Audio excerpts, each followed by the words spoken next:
What's up everybody, it's your boy MY Caillou Swag of the Legendary Raiders, and today we're going to be taking a look at Boss Key's Lawbreakers. Now, this is not necessarily going to be a review, but more along the lines of a recommendation. I'm going to briefly give you an overview of the game and some of the highlight key features that I think make this game worthwhile. So without further ado, let's get started.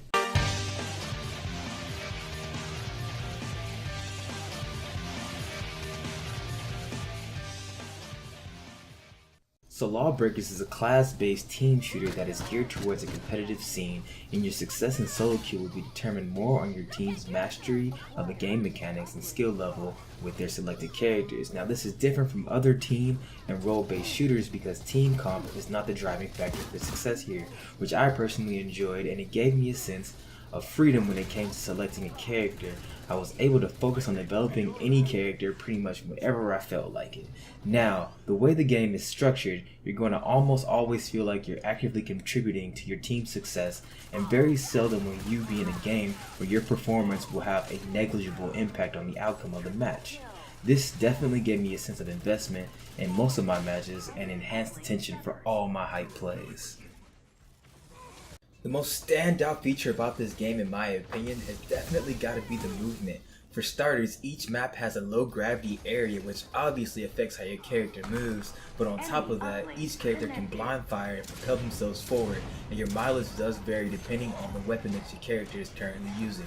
On top of that, each class has their own unique way of getting around the map, my favorite being the Matrix style teleportation of the Gunslinger, and the Assassin's web slinging option is really cool, especially since it doubles as an offensive tool. Another thing that I love about this game is that when you're getting your ass kicked, it definitely lets you know. Once you've been taken out 3 times in a row by an enemy player, the game starts keeping track and lets everyone know, and this does nothing but fan the fires of revenge throughout the course of the match. I really do think that Boss Key is bringing something very unique to the table and does a great job of making their core features feel really solid without seeming too gimmicky. The controls are very tight and nothing seems too off or broken about the aiming or shooting mechanics. Now, I'm labeling this video as a recommendation, but you should have the right mindset before starting your first match. This game is not going to be like Overwatch or any of the other popular hero and role-based shooters out there. This game is definitely an arena shooter at its heart, and it hails inspiration from games like Unreal and Quake, while mixing in some of the modern role-based shooter mechanics that we love today. And if you don't like arena shooters, I'm sorry, but there's nothing really here for you, because the intricacy of role coordination is done a lot better in other games. However, this can also be seen as a strength for this game because it makes solo queuing so much more bearable.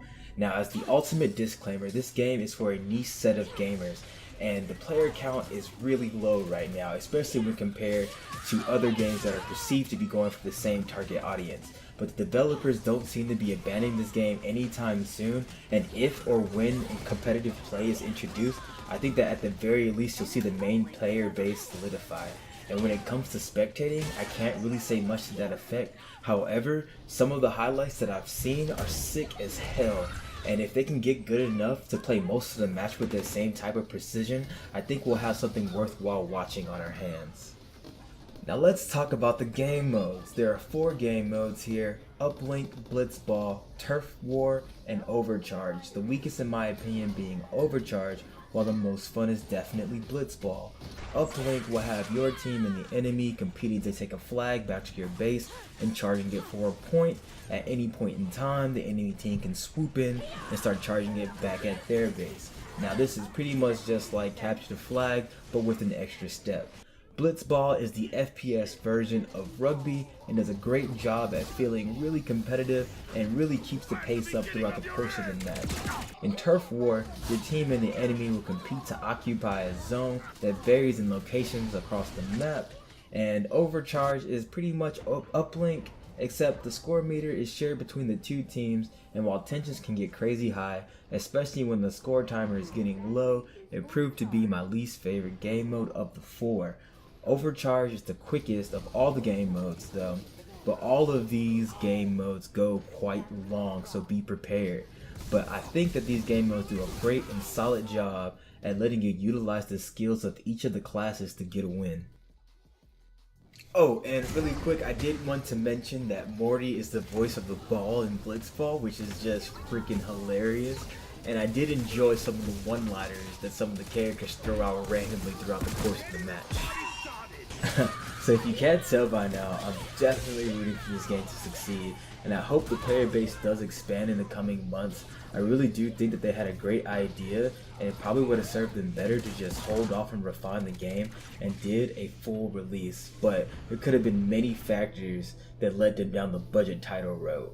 However, I do want to throw in the fact that they do have microtransactions in the game in the form of RNG loot boxes, and in a lot of games it's kind of annoying, but it's all purely cosmetic here and it doesn't really affect anything. The much cooler skins that I've seen though can be unlocked with the credits that you get from just simply playing the game. All in all, I hope that some of you take the time to go out and give this game a try. Alright guys, that's it for the day. I'm MY Kai Swag of the Legendary Ragers. Be sure to like this video if you liked it, thumbs down if you thought it was trash, and leave a comment about what I probably should have talked about or any of your thoughts on Lawbreakers. And hey, if you like the content that we're creating, then maybe, subscribe to the channel and stay up to date on all our future videos. But until next time, peace out. Alright, now where's my sick ass outro music?